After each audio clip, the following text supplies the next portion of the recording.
We've invited marketing, finance, sales, and general management colleagues today, as what you can do with an optimal funnel structure and timely reporting can help hone tactical demand gen spending and strategy, increase your customer acquisition, augment your top-line forecasting, and diagnose issues. We're super excited to partner today with Aptitude 8, a consulting firm whose expertise lies in implementing and improving demand gen tech stacks, reporting, and performance. They work with clients large and small, so while they have a view on what can be done with $1 gazillion, they can also help solve the same issues for companies on a smaller scale. The goals for today are to baseline set: 1, what are optimal funnel components and why? 2, what does good funnel reporting look like, and how can general managers, sales teams, and finance act on the information, diagnose issues, and potentially shift tactics? 3, how can you use the components to help with long and shorter term forecasting? And 4, what tech stack do I need? We're happy to have Connor Jeffers from Aptitude 8 to help guide us through these topics today. We're planning on an hour of presentation, followed up by hopefully a lively Q&A. You can ask questions by typing in during the call or raise hand during the Q&A itself. Connor, thanks for coming today, and the audience is yours. Awesome. Thanks, Aaron. Good to meet everybody. I'm Connor. I run Aptitude 8. As Aaron sort of touched on, we are a RevOps and demand gen consulting firm. We are partners with HubSpot, Salesforce, Insight Squared, Outreach, and tons of different sales and marketing technology tools. And what we really do with the customers that we work with is systems implementations, integrations, helping people build out the tech stack that their business will run on, and primarily focused on both how can we leverage automation to increase efficiency, as well as how can you build out the right funnel reporting to make sure that you guys are delivering on the goals that you're looking to pursue, and you can continue to optimize those strategies as you go. Super excited to be here. And in terms of what we're going to go over today, so there's kind of going to be 2 main sections. First, we're going to go through what is a funnel and why is it important. We're going to define those funnel stages, go through demand gen, talk about tracking. We'll go through a bunch of different reports and examples of all of those items as well. We'll get pretty tactical. Talk through the demand gen life cycle and help you guys figure out where in that cycle your company sits today. And when finally get to what tech stack is right for your team based on both your size and your business model. And we'll talk through some quick how to get started as well. And as Aaron mentioned, feel free to submit Q&A throughout the session, and we'll tackle all of those at the top of the hour. So starting at sort of the baseline here for what's a funnel and why is it important, we want to go through what are the metrics you should be looking at each stage of that funnel. What are the terms in those funnels, and what do we want to look at for them, and really get on the same page that when we talk about a funnel, what does that actually mean? So many of you have probably seen this before, but for anyone who hasn't, we'll go through these one by one because it'll sort of form the baseline for everything we're going to talk about today. So the first stage for funnels when we're talking about them is going to be our prospects, and this will fall into 2 buckets. So one, if you're inbound and you're looking at the MQLs and site-driven traffic, that's going to be traffic on your website, the people that you could potentially capture, but you don't yet have their information. And if you're an outbound-driven organization, these are going to be cold lists of emails, contact information that's in your CRM that you could potentially be going after. We'll want to move those prospects into leads. And so our leads are going to be people that we have a warm pulse. We have information about them. They have engaged with us in some capacity, whether it's a form fill, they've opened an email, they've clicked on an email, they've engaged with us in some way. And then we'll want to be moving those leads into everyone's favorite, which is MQLs. And really the key here for the difference between these 2 is going to be our leads is anybody who has had some form of engagement. So perhaps that they've registered for a webinar, but they haven't yet attended. And your MQLs are going to be people who are interested in talking to you and interested in engaging with your sales team. So those are going to be book a demo forms, webinar attendees, people that you really want to be getting in touch with. And leads are going to be those top of funnel. So a core function for your marketing team is going to be how can they move all the leads that you have into MQLs so they can serve them up to that sales team. Our SQLs for our sales qualified leads are going to be MQLs that our sales team has interacted with and engaged with and has confirmed that this is somebody we would actually sell to. It's not an intern, it's not a low-level employee, it's somebody who is actually somebody who's interested. It's the right type of company. They are in the market. They do have the right type of company to work with us. And then from there, we'll move those into opportunities, people that are interested in buying. We're working an active sales cycle with them. We're moving them through our entire process. and then down into purchase, which is of course our customers. And so what's important here is when we talk about our funnel, we're going to go through each one of these stages, what you should really be tracking and managing at each stage, and how you're going to tie that back into your forecasting, your funnels, and how you look at the business overall. So let's start with what is demand gen, because we're going to talk about that term a lot. So when we talk about demand gen, it's really the data-driven marketing strategy to create awareness and interest in your company's offerings through technology, which is a really verbose way of saying the demand gen team at your organization is really building that funnel, and who's responsible for architecting it, driving people through it, and measuring it falls onto demand gen. And so tons of different things that go into that funnel. You have paid media, any of your inbound marketing efforts, your sales enablement efforts, customer retention, web conversion analytics, all of this ties into the funnel measurement itself. But when we talk about a demand gen team and a demand gen responsibility, it's the group in your organization that's responsible for building, managing, and maintaining that funnel. So we want to jump into what should you be tracking at each funnel stage for the organization. And the important part of this is that we're really going to make sure all that reporting is done in a cohort. So when we're looking at our reporting, we want to be measuring month by month, source by source, really isolating a particular audience versus just getting sort of pulse metrics as we go. That funnel is always going to be one particular cohort that's moving through the process. And in terms of how we actually do this, we're going to show tons of screenshots of tons of reports throughout this presentation. And all of these come from a variety of different tools, but some of it's going to be geared towards the marketing team and tactical and the demand gen team. But these are all the things that you should be looking at to measure that funnel. And there's a couple of core technologies involved in order to make that happen. So you're going to have CRM, where all of your database and your contacts live, your sales engagement tool, which is how your sales team actually engages with the prospects, your marketing automation platform, where all of your marketing site data, billing management, which we're going to pull all of those ROI and sort of where those customers are, and then a BI tool if you want to layer that on top to really aggregate all of that together. So if you're at sort of the CEO level and you're looking for what's the summary and why do I care and what should I be looking at, these are the things that we would say are the most important things you should be asking your demand gen team, asking your marketing leaders to bring to you. And when you're looking at sort of that weekly one-on-one meeting of evaluating the performance of the demand gen team, this is what we should be looking at. So what's our trending funnel cohort performance? Is this up or down, and why? And we'll go through sort of tactically what this looks like. Our funnel stage conversion changes. So are we seeing people increase percentage conversion from stage to stage? Is that going down, and what's the reason?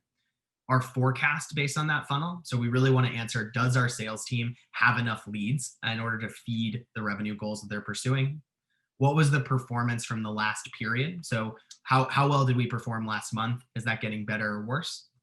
What's our current period trending? So is your team moving in the right direction? And what's the current period forecast? So are you going to hit your target? Are we going to hit our goals? And so when you look at this information, we're going to go through lots of reporting, a lot of content, a lot of specific examples. But for that CEO summary of this is what you should really be looking at when you talk to your demand gen team, and this is what should be getting delivered to you in that regular meeting. So let's jump into sort of details on these. So for prospects, so again, prospect is somebody engaged with your company, could become a customer, could become somebody that engages with your sales team. When you look at your prospect reporting, you are going to want to look at your site traffic. So what's the overall sort of people that are actually visiting your site? What's the on-site conversion rate? How many of those are giving you contact information? Total database size, and as that's growing, how many net new contacts are coming in? And what's sort of the target account list size that you're able to work with? So are you adding more target accounts that you want to be able to sell to as time goes on? So to go into some specific examples, so this guy is going to be, what is the sessions and the traffic on your site? And this is a week over week and kind of report. So what we want to evaluate is what traffic sources are driving people to our site. And if you're spending money on SEO, if you're spending money on paid, if you're spending money on partners and webinars and different conferences and content, you should be seeing that reflected here, and you should be seeing spikes. And so what you should be able to look at here is evaluate, are the marketing activities that we're engaging in and is the money that we're spending actually getting awareness and interest in the market for what we do. And you want to look at that broken out by what source that traffic is coming from. So is it traffic that people are just searching for you? Is it traffic that you're buying? Is it traffic partners are sending your way? And this should be able to inform you whether or not the marketing decisions you're making are driving attention to the business overall. Drilling down into that, you really want to start to look at that conversion rate by each source. So not only what's your aggregate conversion rate, so you might be seeing 2%, 2.5% conversion across all traffic, but you really want to break that out by the source that traffic is coming from. So if you're seeing that your paid social traffic is converting at a much higher rate, that may be where you want to be putting a lot of your attention and a lot of your spend, as opposed to investing in sort of SEO or organic, because you're not getting as much conversion there.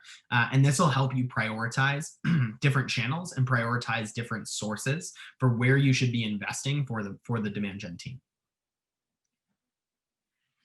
Similarly here, we want to look at how many new contacts are we driving in. We want to make sure that the traffic we're getting isn't just noise, and you're not just getting people who come in, view a page or two, and then bounce, but really looking at how many new contacts are coming into your CRM and your database from the traffic that you're investing in. And so this will tell you whether or not those strategies you're doing are reaching people who are interested in what you have to say, as well as telling you whether or not the messaging you have on your site resonates with people from where they're at in that buyer's journey. So if it's somebody who's coming in from remarketing or paid social, it might be somebody who has a little bit more knowledge about you and what you do, whereas somebody who's coming in from organic may just be looking for a solution to their problem, and they're hitting your site and saying, this isn't something that's going to help me, and then bouncing back out. And here we're really aggregating that together. So our stacked bars here are just going to say what's our sessions by which source that session's coming from. Our sort of x-axis here is going to be over time. And then that line is going to say what's that conversion rate. So this is a really helpful chart, especially when you're looking at that conversion rate over time, to tell you if you did a new site change, perhaps you sort of moved it from your pricing page showing your core pricing and switching it to contact our sales team. And this will tell you, is that actually getting more people to engage with you, or is that engagement going down? If you change your messaging to, instead of being focused on sort of product-centric messaging, you're now moving to more value-driven messaging. Is that actually working? And it'll also help you spot where you're starting to either gain momentum or starting to surface gaps in your overall traffic sources. And so when you're looking at those prospects, you really want to focus on overall site traffic, conversion, and then really breaking that out by individual source. So jumping into leads, and this is one where there's sometimes a little confusion. We'll rehash it again for leads versus MQLs, but our leads are going to be people that have expressed interest in what you're doing. So it's not necessarily that they're ready to talk to the sales team. They're not necessarily somebody who we want to go and sort of book a demo with and pound down their door, but it's somebody who's filled out a form, they've opened an email, they've clicked on something, they've somehow shown us that they have interest in what we are doing, but we haven't yet said that they're somebody that sales absolutely wants to talk to. Our lead reports we'll go through will be qualified percentage. That's going to be of the leads that we have, what percentage is actually people we want to talk to. That'll tell us if our marketing efforts are reaching the right folks. Our lead to MQL conversion rates. So how effective are we at getting somebody who has a pulse, has an interest, to somebody who actually wants to engage with our sales team? What's our unqualified reasons? So why are the leads that we're saying this isn't someone we want to talk to? What's the reason that they're unqualified? This is something we think is really important to track, because it'll help you flag, are we marketing to the wrong audience? Are we spending money on channels that produce people that aren't interested? Are we somehow surfacing the wrong type of contacts? And also our unqualified percentage. So inverse of that qualified percentage, but again, you won't necessarily reach all of them. So typically you're going to see a percentage is qualified, a percentage is unqualified, and a percentage is just kind of unknown because you never really got in touch with anybody. And ideally you want to break this out by your sources as well. So you really want to be evaluating this by where these leads are coming from, so that you can make decisions about each channel. And caveat here, some of these are fuzzy. I'll speak to each one. They're pulled from a variety of tools and a variety of orgs. And so I'll sort of speak to them and it'll look different in your organization as well. So this guy is telling us in sort of a stacked bar format, what are the total leads that we have coming in? Is that sort of that tallest bar? What's the conversion down to those actually sort of being MQLs? And then how many are we converting up into opportunities? And what's really important when you look at this is you want to evaluate this on a cohort basis. So you don't just want to say, oh, we got 25 leads last week and we had 50 leads this week, and then here's our MQL number, here's our opportunity number. You really want to make sure you're looking at this as one whole audience. So you can evaluate of the records that we pulled in a month ago, how many of those are moving through. And this is also going to lag based off of the duration of your sales cycle. So keep in mind that if it takes you, 3 months to convert something all the way through, you're going to have to look that far back to get that full funnel. But at each stage, you should be getting a little bit more insight. So again, this is kind of that breakdown for one cohort. So this is just an example report out of something like Salesforce. And we're looking at, so outreach here in our top left is going to be all the leads that came in. Everyone kind of uses different terms when it gets down to the details, but these will be sort of leads that came in. Of those leads, how many of them became MQLs and what are we processing back? And then how many of those were we able to convert up and actually have our sales team start engaging with? And so again, the important part here is to look at this sort of conversions from each stage, but then breaking this out as much as you can by different campaigns and different initiatives. So you can start to figure out that digital is a really good channel for you. Events are a very good channel. Partnerships are a really good channel. The more that you can break these out and isolate these, the more insight you're going to be able to derive, and also the more direction that you'll have on which channels are actually yielding results. So similarly here, this will be more on the outbound side, which is, this is pulled from a tool called Outreach, which we really like. But this is looking at all the leads that we're sort of creating and responding to and all the people that we're reaching out to. So all those cold prospects. We have 637 that were created. How many did we get opens, clicks, replies? How many actual reaches are we getting of the leads that we're reaching out to? And what percentage of that 637 are we actually getting in touch with? And so this will also help you sort of optimize by the messaging that you're putting into some of your sales sequences, the different cohorts that you're going after from sales, and identifying industries or identifying title levels and comparing performance between each of those. So you can start to string together that sort of whole funnel analysis. And similar here, you want to be looking at your cost per lead and how that's trending month over month. So are you getting more bang for your buck this month than you were last? But also breaking it out by each individual campaign and asset. So as you start to expand your paid efforts and as you start to expand the types of content that you're surfacing and driving traffic to, you may find that it is significantly less expensive to buy leads that are sort of downloading your pricing guide versus buying leads that are direct book a demo. And so this will help you start to optimize for what types of content and what types of collateral you should be creating, and measuring that month over month, and not only your cost per lead on the actual channel level, so sort of LinkedIn versus Facebook, for instance, but also looking at it on each individual asset and each individual thing that you're driving traffic to, so that you're able to really analyze what it is that people are interested in and what's the most expensive attention for you to grab. And here we're looking at our leads that were converted up for each first campaign touch. So this is telling us of the channels and of the initiatives that we're engaging in, what percentage of those leads are converting. So not just over a trending of how many leads from January were we able to convert, but also breaking that out by which campaign and which initiative they came through. So if you pair this with some of that cost per lead reporting, you can really get down to how much does it cost me to actually generate an MQL from this particular source or from this particular channel, and starting to measure and model that backwards as well.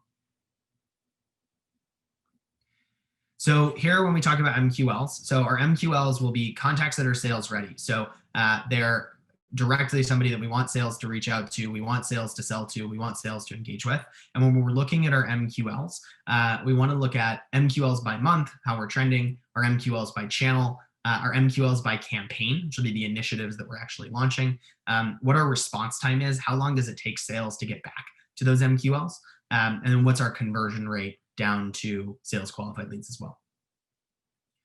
So here, similarly, just like the traffic report or that sort of new contact report, we want to understand which channels that we're investing in are generating MQLs and at what level of frequency. So if we're spending a ton of money on paid ads and we're seeing that spend go up, we should similarly be seeing a higher number of MQLs. And if we're not, we can either flag that worst case, this isn't a good channel for us, but perhaps our messaging on that channel isn't aligned. We don't have the right landing pages. We're not converting them down the rest of the pipe. But we want to look at this trending because it'll let us spot before we have issues at the tail end of our funnel where we're sort of decreasing bookings or we're having issues actually having demos. This should flag it way in advance so that we're seeing if our MQL numbers are trending down and we know our historical conversion rates, we can start to be proactive about solving that issue before it becomes something that impacts our actual bookings.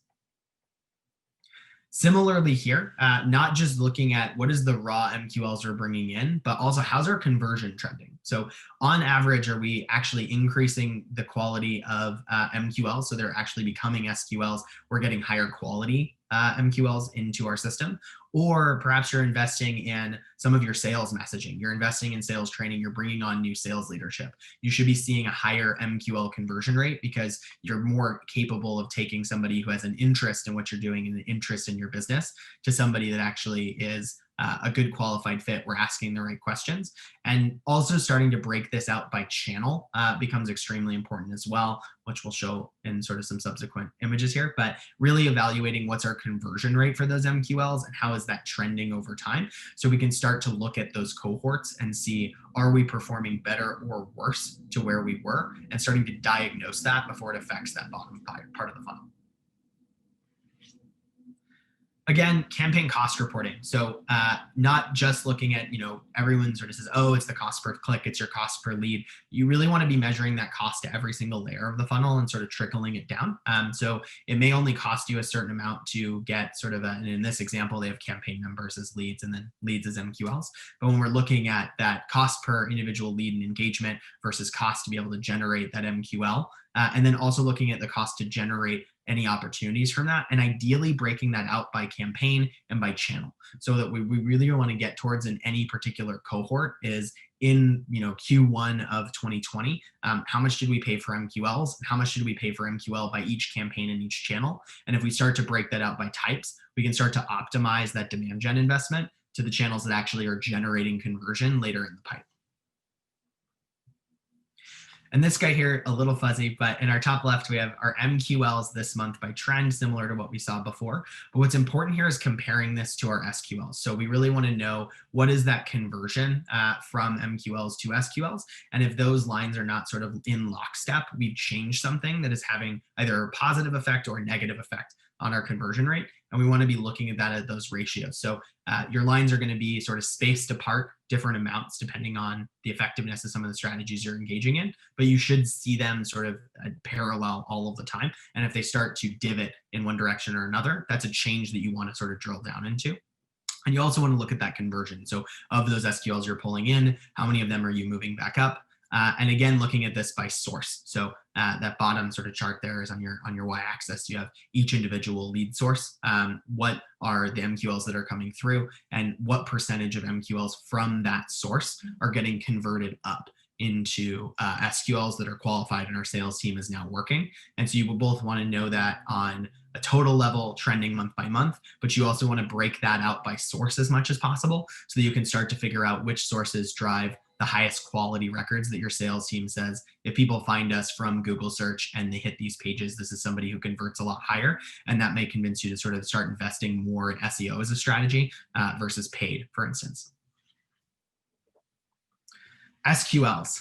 So our SQLs will be people that the sales team has actually talked to. They've said they're qualified. They've said that they're somebody that they want to talk to, said they're somebody that they want to reach. And our SQLs, when we're looking at them, we always want that trend line. We also want sort of what's the percentage that we're converting those up into opportunities. And what's the time that it takes to get somebody out of SQL and into somebody that's ready to buy. So when we're looking at our SQLs, and this is sort of a similar sort of report here where we're looking at across sort of 3 layers. So here leads is going to be those MQLs coming in. How many net new contacts are we actually adding into the database and saying these are qualified? And then how many of those are target contacts? So of the MQLs that our marketing team is servicing to us, how many of those are actually the target contacts that we want to sell to? And the important piece of this is to really understand not just how many MQLs is marketing putting up, but how good are those? And this is both going to help you manage marketing both by channel and establish which ones are the correct fit, but also being able to start to optimize against each channel based off of which ones generate the types of people you want to sell to.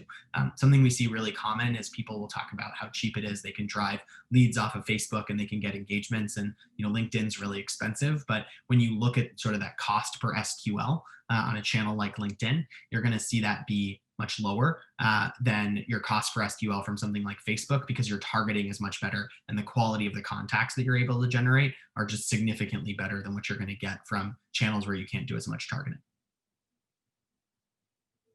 And so here we're going to look at that as sort of that breakdown that we talked about before, which is the qualified and unqualified percentages. And so here we're going to look at our raw MQL numbers. This is one cohort, one group. This is in 1 month, right? So we're saying we have 216 MQLs.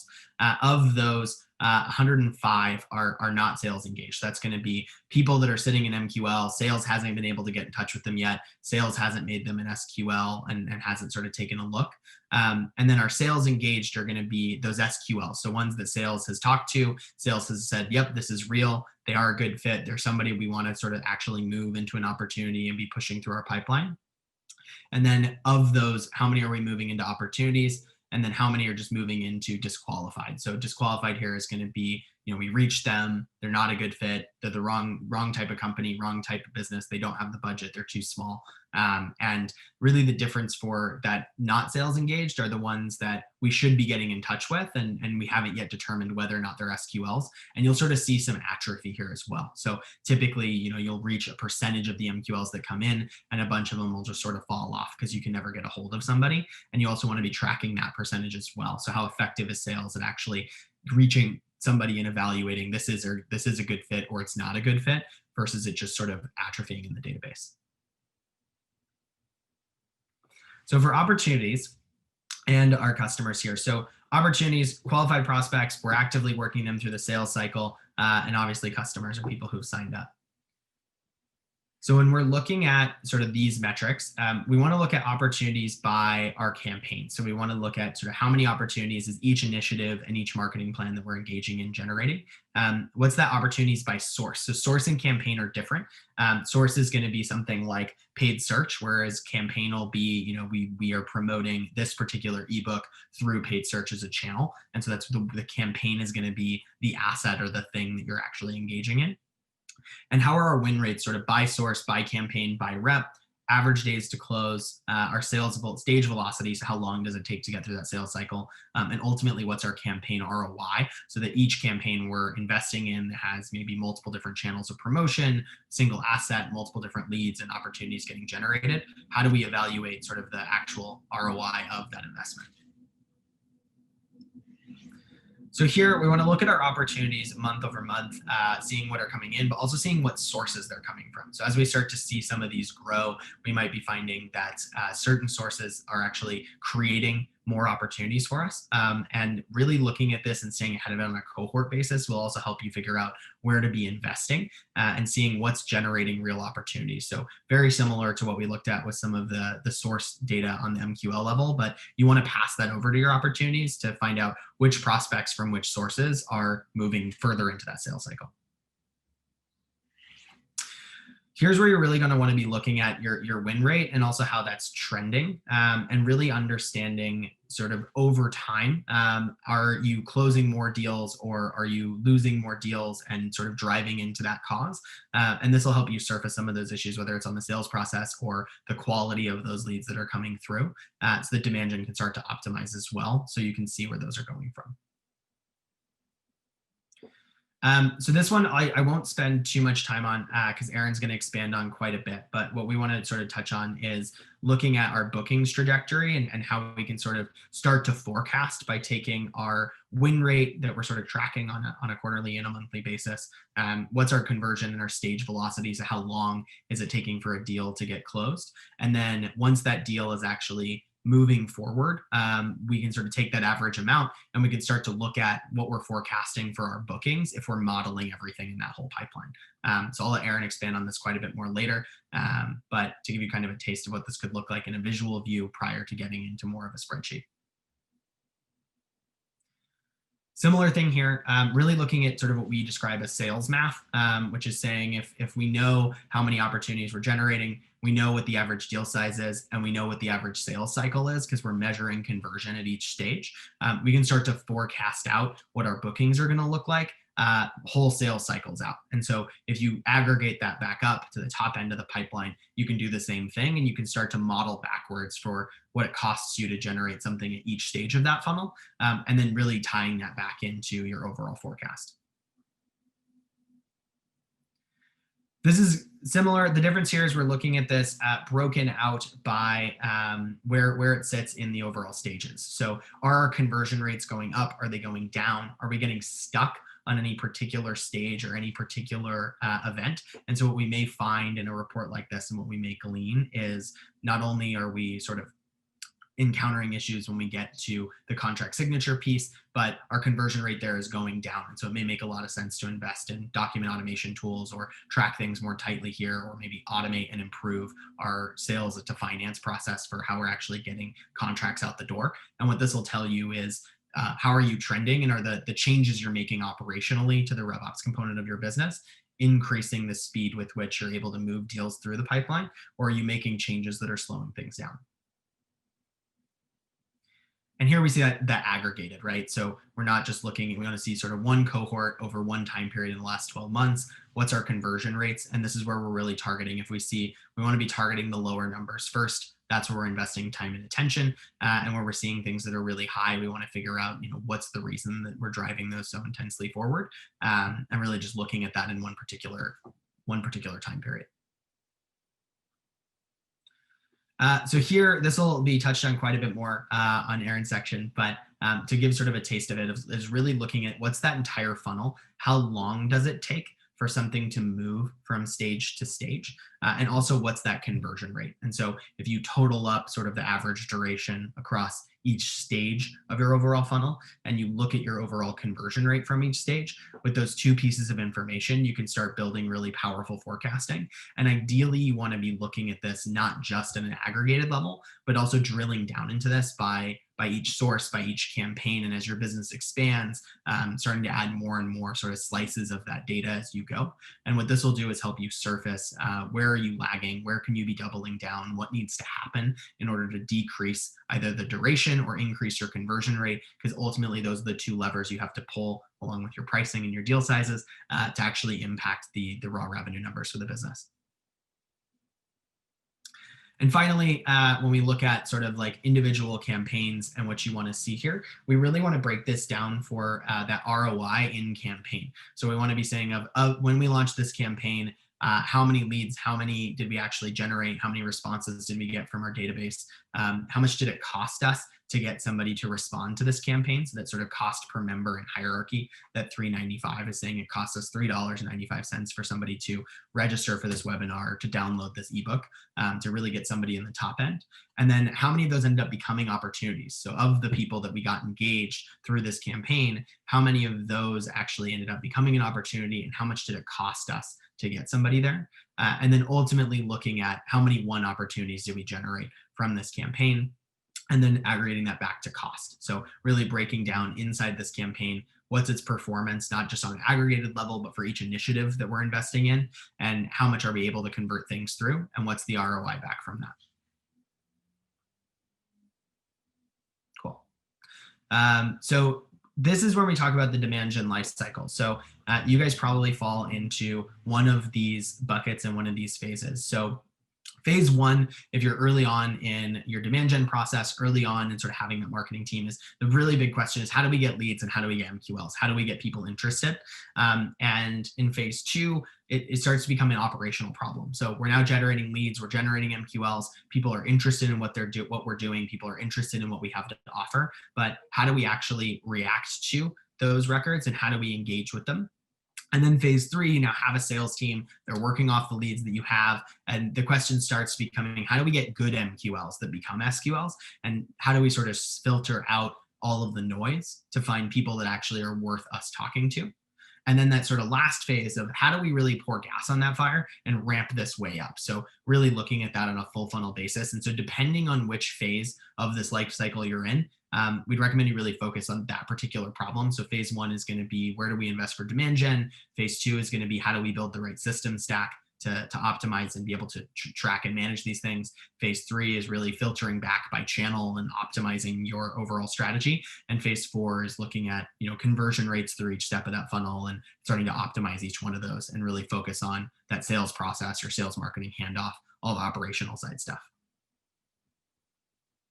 So we're going to jump into tech stacks and like how you pull all of this together. I'm not sure. I got muted, but I think I'm back.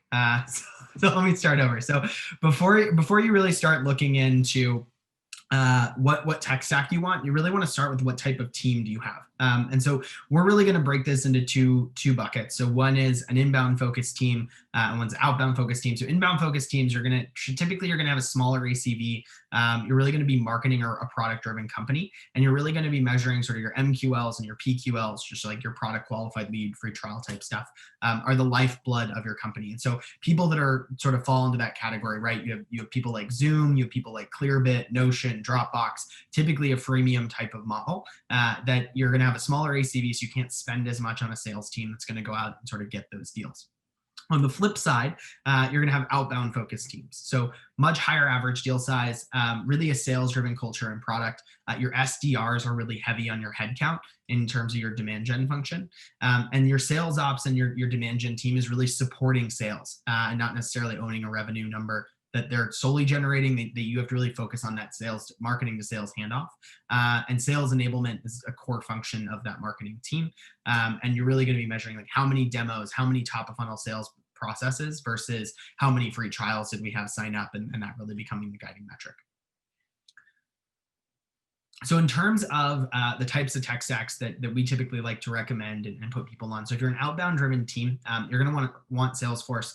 You're going to want Outreach. It's similar if you work with SalesLoft. Outreach we like a lot. We think that they have a better tool than SalesLoft, but they're an outbound prospecting tool. And then some sort of list building component. So whether it is something like a Sales Navigator, Clearbit, Hunter, probably not something super robust just yet, or maybe you're using an offshore team, but you really need to get sort of that core list of prospects that you're going to be going after to start generating those initial deals. And so this stack, really what it provides you is you get sort of a core CRM for lead conversion rate management. You can start tracking a lot of those conversion percentages. You get that automated outbound prospecting, so you can both measure a lot of that top of funnel metrics, as well as be able to sort of make your sales team put up a lot of activities versus them having to manually email or manually call everybody. That reach rate analysis. So when you're looking at that prospect to lead conversion rate, you really want to understand, how many people do you have to reach out to in order to get a pulse and in order to find somebody who's actually interested. And then your deal and your pipeline management. So what's the tool your sales team actually uses to move things through your overall pipe. Once you get to sort of a little bit bigger, a little bit more mid-size, you start wanting to tack on two additional things. So one of them is going to be contact database and enrichment tools like a ZoomInfo, a Discover.org, something to get you better data on the folks that you're reaching out to and trying to acquire. And then something for sort of that BI, pipeline velocity analysis type, multi-touch revenue attribution. So Insight Squared's our favorite. They're a BI. I think that their rebranding is like a RevOps platform, but in terms of their sales analytics, we like them the most. And what you really get from this particular stack, we jump to our next slide here, is you're going to get everything in that small package, but also on create lead and contact management. So when you're super small, it's very easy to take a lead that comes in or take a lead that you're sort of prospecting into and go look it up on LinkedIn, find additional information. And as you grow, that starts to both A, take a lot of time, and B, you have a lot more reps, so that the amount of time it takes compounds. And so if you add something like a ZoomInfo or a Discover.org, you're getting, when somebody finds an account, they can add it, they can add contacts from that account, and they can prospect really easily into it. You'll start to be able to build that target account database. So actually defining, here are all the accounts we want to go after. Here's information about those accounts. These are prospects in those accounts that we want to be reaching out to. And also those prospecting tools so that your sales reps can go and find a target account. They can enrich that account with contacts and prospects with the right titles. And then Insight Squared is going to get you two pieces here. One is really, really good cohort analysis. So bucketing that data, looking at conversion rates for each individual cohort, where they came from, different slices of information. And then the funnel velocity reporting. So really looking at how quickly is stuff moving through our pipeline, which we can do with a lot of Salesforce, but being able to analyze, measure, and iterate on it and sort of look at it as a larger team starts to become a challenge.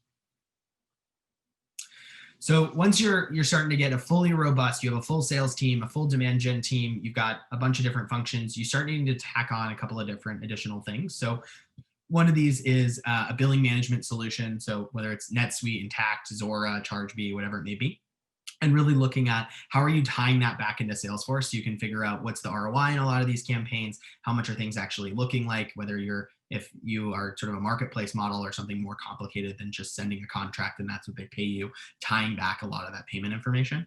And then adding on document automation as well. So as you start to do a lot more contracts, bigger contracts, more complicated, you start to need to manage and optimize that process so that it sort of stays inside of the bounds you're trying to go into. And so what you're going to get in here is in CRM data for upsell, cross-sell, empowering your account management teams and your renewal teams with the data they need to be guiding those customers in the right direction and helping sort of increase your net retention and also add additional business back in, giving them product and utilization data. So one of the best things that you can get from your billing platform or your product or however you're integrating this back is really surfacing for the account management team. What products does this customer have? How much did they pay for them last year? That'll help them prioritize and manage their communication. Your renewal support, some of the churn mitigation, and then streamline CPQ and contract management. So if anybody's a little later in this overall cycle, something that starts to become extremely painful is having the right packaging, making sure sales reps are selling things at the right prices and with the right supported add-ons and implementation costs and everything else. And also being able to get contracts out the door quickly, as when you have a lot of sellers managing a lot of deals, it becomes really painful to have that go through sort of a back office process to get approved. And so CPQ and contract management, something like a Conga Composer or something like that, will go a long way for making sure that what you guys are sending out, you can sort of build a rules engine around to sort of increase that total pipeline velocity. So on the flip side, if you're an inbound driven team, you're probably going to want something like a HubSpot. HubSpot's awesome. They're one of our favorite tools on the market, and especially on the marketing side. And then HubSpot has reporting in it. Being able to tie everything together in really complex ways gets a little bit challenging. And so at that point, if you're more inbound driven, you can get really well with something as simple as Excel or sort of a spreadsheet until you add more tools later. In terms of what you're going to get from this, so what HubSpot's amazing at, you get integrated traffic and on-site conversion analytics. So all the things you typically try to string together with sort of a Google Analytics, some landing pages, tying back to the CRM, HubSpot does all of that more or less out of the box. You get seamless MQL management, so you can start to build cohorts off of that. So not just what traffic sources generated leads, but really looking and tying that back. And also native lifecycle. So that whole funnel, really evaluating that whole funnel. Something HubSpot's awesome for, their new CRM product is super powerful, but better, it has super easy sales rep tools. So if you're an inbound driven team, you probably don't have the ACV to justify really like a sales ops or a RevOps requirement to be building out a lot of the tools for your sales team. And so HubSpot is super easy to use out of the box sales tools for those folks. So you don't need to add more headcount or more cost there. You get that native marketing automation. So you can start to automate your nurtures, your upsells, getting people back into the funnel, building out trees and branches off of the behavior that they have. Also integrated ads analytics. So when you have something like a HubSpot, it ties right into all of your ad accounts, gives you your cost reporting, all of your ROI directly inside of HubSpot, and then lead scoring. So as you sort of start to figure out where are the people that we want to be focusing on and who do we address, HubSpot does all of that out of the box as well. So once you get a little bit bigger and you're sort of that mid-sized company, you're going to start to add sales reps. So those will be the reps that are going to go after that higher end customer, a little bit more complicated, higher end sort of number of seats or maybe a larger organization. And at that point, you're going to need to add more sales tools. So you can kind of go two directions here.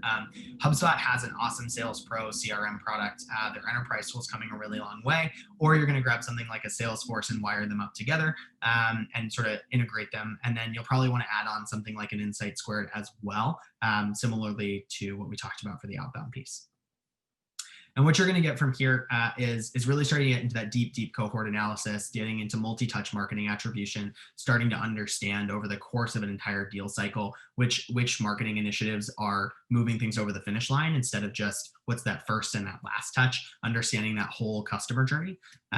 Also target account management. So you can start to get into tracking and managing who are the prospects you want to go after, and how effectively are we engaging with them. HubSpot has some really cool out of the box target account tools, and you can build stuff out in Salesforce pretty easily as well. And then custom events. So if you're an inbound driven company, it's very likely that you have a product, a SaaS application, something else that you have some data for. And so with that sort of HubSpot enterprise marketing tool, you can have custom events. So you can start piping into HubSpot pretty easily, number of logins, last login attempts, like how many times they ran a particular report, how many users they added. And you can start to use that data in the marketing platform to both do marketing automation and email communication to those folks, but also surface those top level ideal customers to your smaller sales team who's then going to go after those versus just those standard freemium or smaller touch users. So once you get a bit bigger, you're going to want to tack on one of two things. You're either going to need to add in some outbound function. So it's not enough for your sales team to just be picking the best MQLs out of the bucket. You now need to start going and generating pipeline and generating interest. And so you can go up to the HubSpot Sales Enterprise. They have lots of really cool CRM features. Or if you're on that Salesforce side, add on something like an Outreach. Outreach, Salesforce, and HubSpot is a really popular stack that we work with. You can do it all on HubSpot if you're product and sort of inbound driven. And also, you're going to want to add on some like billing management. So you're going to want to start to pull that in. And going into sort of what this lets you do is you can start to, next slide. I thought that was subtle, but maybe not. So for our inbound driven large, so you can start to do a lot of automated upsell and cross sell. So if you pull that billing data back into your marketing automation and your CRM platforms, you can start to automate a lot of the processes that you guys are doing manually or maybe not spending as much attention on today. You can feed that product data back to the CRM to help you sort of prioritize and manage that. You can also automate a lot of your renewals. So you can start to have automated cadences going out to folks prior to their renewal dates, move a lot of those renewals through so that you're only pulling in people on ones that are at risk or ones that are higher value. You also get access to, and you start to build out custom objects and custom events. So you can start to integrate all of that data back into your system, as well as add on additional business processes or additional business pieces that you may want to be managing now that you are a larger organization. And you can build an object to store something like the billing relationship with your business or any of the product side data as well. So in terms of if you sort of came into this and said, this is a ton of information, all this reporting looks really cool, but like, how do we actually do that? What we'd recommend is sort of going through this process. So the first one is do a strategic audit of your current process. And what you really want to map out is how do people move through your funnel today, all the way from sort of the start point of a lead first coming in, converting through, how does it go through your marketing platform? How does it get into your CRM? What stages of the funnel that we've been talking about are missing from your funnel? So what can't you report on? What data are you missing? What data point can't you get? And then moving into sort of that systems audit. So going through, now that we know sort of our process, how does our tech stack support this? So can we measure everything that people move through? What data lives in which tool? And what redundancies do we have in this overall tech stack, and what might we need to add? And then what we like to do is really that current state analysis. So now that you've sort of had this together, of all the data that you can string together, what are the holes in the funnel? Where are things not converting? And how can you start to optimize those? And then what we look at is really that future state mapping. So how do you want your process to work? And from what you've learned here, how ideally would everything function? And really look at that outside of the technology piece, really mapping it out, and then jumping into what technology tools do you need in order to help support that overall initiative. And so with that, I think we'll jump into Q&A and questions and some of this other stuff. For folks who've asked a lot of questions, we will send through the full recording. You can reach me here. If you do have to go, feel free to send me an email and I will get back to you. And Aaron and I will hang around for, I think, another hour or so and answer questions and Q&A from anybody here. But if you guys want to shoot me an email, I'm more than happy to chat about your stuff as much as you need me to. Love talking about this stuff ad nauseum, and would be delighted to take the time. But we can jump into some Q&A, which people can start to send to. Okay, so we had a number come in throughout the webinar. So the first question is, what is the benchmark for a good MQL to SQL conversion rate? So I can take maybe a first pass at that, and then Aaron, you're welcome to add anything. And unfortunately, my answer is I don't have much to tell you. It's really going to depend on your business. It's going to depend on the channels. It's going to depend on what stage you're at. I don't have a particular benchmark to be managing yourself towards. I'd probably look at other peers in your space. I'd imagine that there's probably research groups that are cranking stuff out for measurements, but what we really look to is really saying, how are we trending and are we improving that number? So there's definitely a point of diminishing returns, but overall, the important piece is to really be measuring it consistently so that you can spot it changing prior to it becoming a problem at the bottom end of the funnel. And Aaron, if you have any benchmarks on that, you're more than welcome to share them as well.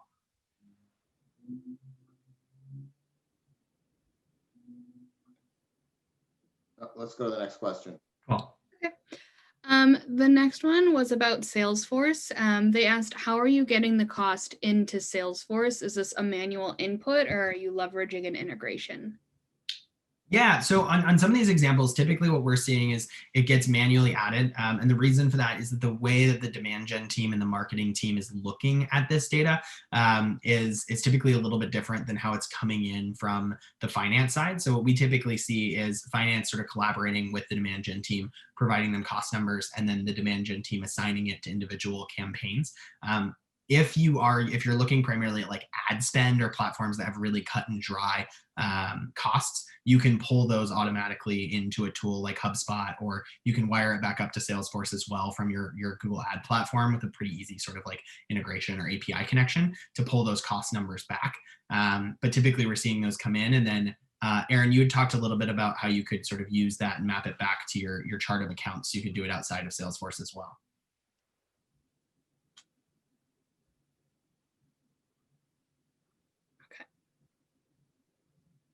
Cool.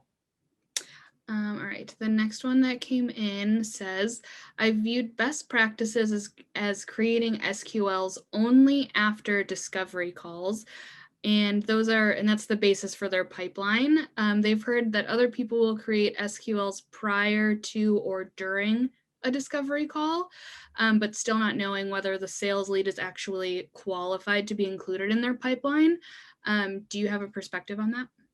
I do. So my opinion on this is twofold. So I actually am of the mind that it is totally possible for a rep who knows the market and knows their space and knows about a company that you could move something into an SQL without ever actually talking to somebody. So for instance, if Salesforce came through and you had a VP of sales at Salesforce filling out your form, and you sold some services that were applicable to them, you would be like, yep, this is exactly who I want to talk to. And so a simple LinkedIn search, or maybe even sort of an enrichment from another platform, you could at least figure out if this is an SQL or not.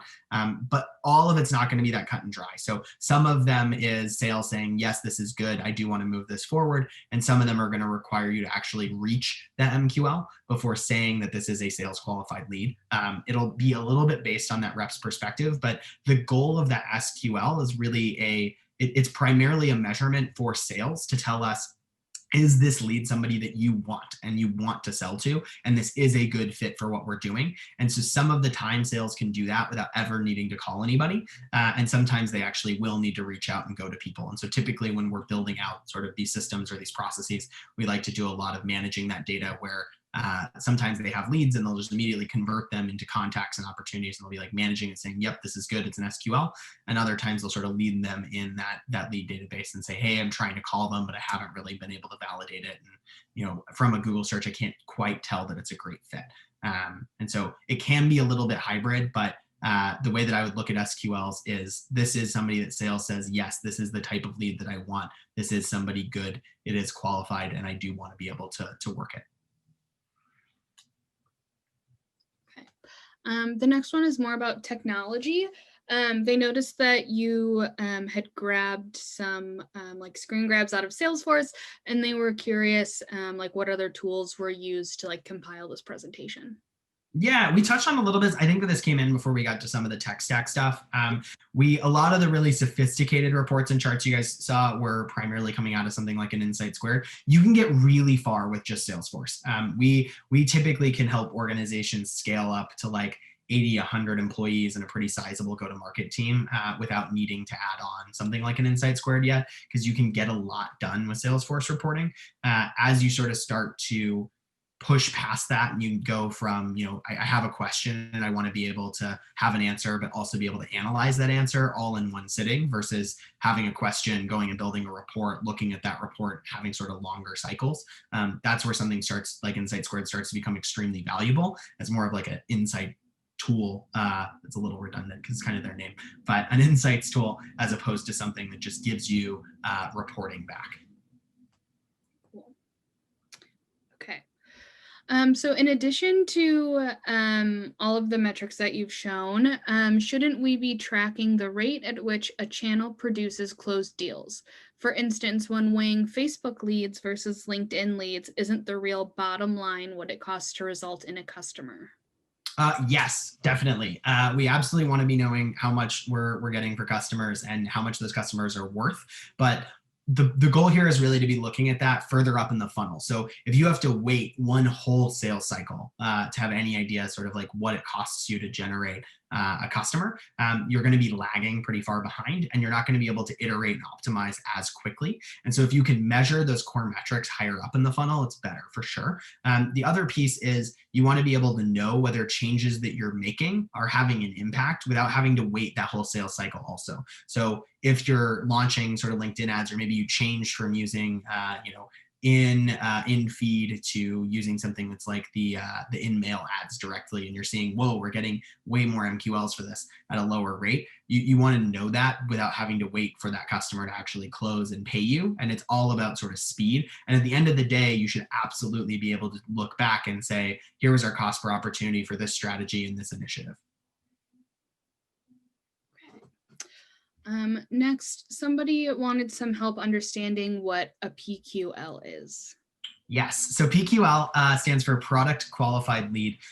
It's kind of a fun term. Basically, it's the difference between an MQL is somebody who comes to your site, fills out a book a demo form and is interested. A PQL would be somebody who is taking interaction. So if you have a freemium product, or maybe you have like a super low cost tier, and a PQL would be somebody who starts to engage in the types of behavior that indicates that they're higher value. So an example could be it's somebody who signs up for your cheapest level of your product that's like a freemium or self-sign-up model. They're looking at some of the advanced reporting. They're looking at some of the API documentation. They're like looking at some of your supporting documentation about Salesforce integrations. That might be somebody that through that behavior, you might qualify them as a PQL because they're engaging in the types of behavior in your product that indicate they're someone you would want to actually go after and sell to.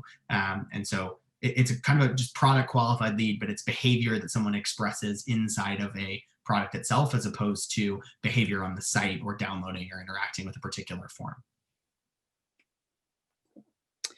Another one is asking for a little bit of insight into how they should decide whether they're an outbound model or an inbound model makes more sense, and what the mix between outbound versus inbound should be. So it's like a two-part question. Yeah, good question for sure. So I would look at this as which one of those buckets you fall in. So if you have a large average deal size, you have a longer sales cycle, you can probably justify having kind of a sales model. The other thing to sort of keep in mind, especially if you're really early on, outbound at a really early stage of an organization is a lot cheaper and easier to start with than inbound is. To execute on inbound well, you need to create a lot of content. There's a lot of lag time. You need to be measuring and optimizing that and building funnels out of it and like moving people through your buyer's journey. Whereas with outbound, it's really easy to spin something up, start reaching out to those target customers and see if you can convert them. And so unless you have a really like a freemium or a product driven type of experience, I'd probably start with some lightweight outbound. And then once you're gaining traction there, you can start to invest in inbound. I usually see organizations pretty lopsided in the beginning and then moving more to like a 50-50 model. And then over time, sort of one side of the house gets more traction than the other. And I don't have a lot of insight into the magic of why that happens. I think it just has a lot to do with the teams and the execution and the folks that are involved. But I would probably, if you don't know where to start, as long as your average size is high enough that you could have a contract, you could sign somebody, and it isn't just, a, hey, sign up here and put in your credit card and we'll bill you $10 a month. I'd probably start with outbound and see how that functions, and then sort of add on more of an inbound channel a bit later. All right. I think this is Aaron. I think we're set with all the questions. Just want to give a quick thank you to all of you who've carved out some time to join us, and for all your hard work in general for your companies in these unusual times. Also, thanks to Connor and his team for helping us to walk through the optimal funnel tracking and the associated tech stacks. As he said, feel free to reach out to him and the folks at Aptitude 8 for any follow-up. Also, feel free to reach out to me as a sounding board for any help with budgeting, forecasting, reporting, metrics, or finance tech stack questions. And a quick closing note, we're going to be sending out a quick survey on the webinar. If you could take 30 seconds to fill it out, that would be great. That's all for today. Thanks, and have a great day. Thanks all. For those of you who still have a couple more questions, feel free to shoot me an email. I'm more than happy to chat with you.